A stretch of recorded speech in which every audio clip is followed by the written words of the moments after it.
pledge allegiance to the flag of the United States of America and to the republic for which it stands, one nation, under God, indivisible, with liberty and justice for all.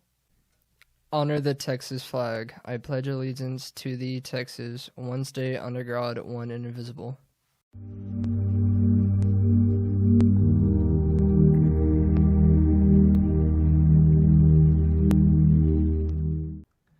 Good morning, Tigers. Now for the announcements. If you're missing any item, come to the Assistant Principal's office to check the lost and found. If anything not claimed will be disposed of by January the 29th. To claim any items, come to Assistant Principal's office. Thank you. Good morning, Tigers. I'm here with Ms. Parker from Forensic Science, and we're going to ask her a few questions today. So, what is forensic science? Forensic science is also known as criminalistics and is the application of science to law. All right, what does a day in class look like for forensic science students? Students start out learning the basic skills through their notes, and then they can apply that knowledge to an activity or to a crime scene. And what have your students been up to recently? We just finished up with forgery through handwriting analysis and document analysis, and now we're working on fingerprints. And what kind of careers can forensic science, what can you go out there and achieve? Okay, depending on what you like to do, you can work through computers with forgery and that sort of thing, digital analysis.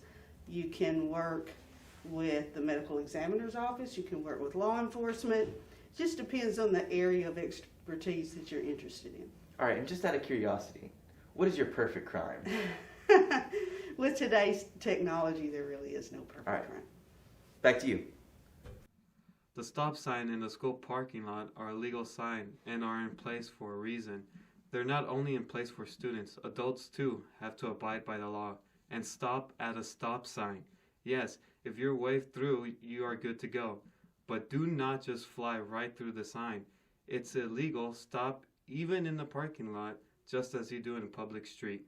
Good morning, Tigers, and today I have the head of newspaper, Mr. Whitten, here.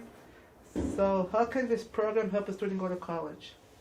Students can learn a lot by writing their papers, learning how to put a story together to write a paper, because in a lot of assignments they might just write a few words, but in these stories we try to make them write a word count to learn how to write longer stories to help them for college.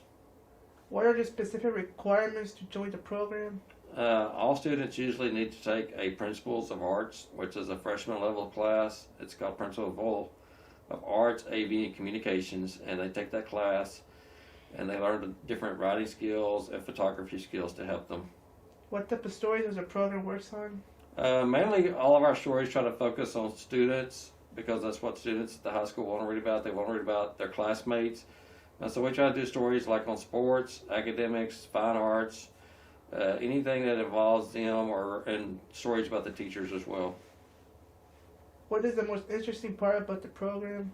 I think the most interesting part is when the students get their newspaper in their hands, especially the students who work on the newspaper, and they see all their work and how they put it together, and then it all comes together as one final product. What is the process in making a newspaper? Process begins actually, it takes a while to actually do a newspaper, longer than most people think. First thing is, as the students go through, they select some story ideas that they want to do, and then next they get their assignments on what they're going to do, and after they get their assignments, then they start coming up with some questions for their story and start picking out pictures or going out and taking pictures. And then once they get their interviews done, they actually start the process of writing the story and finishing up, and then it goes to me and I look at it, edit the story, and then we build it in a program called Adobe InDesign. And after that's built, we have it published in the print shop. How does the school district support the program? They support us a lot, both financially and through social media. So like they provide newspaper, paper for us to print on, they provide cameras for us to use, and then they just Support us by promoting the newspaper through social media such as Facebook, Twitter, Instagram, and on the high school and district websites.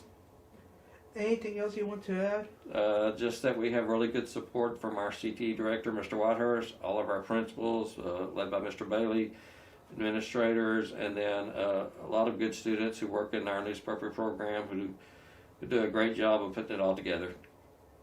Well, thanks for being here and have a nice day. Thank you.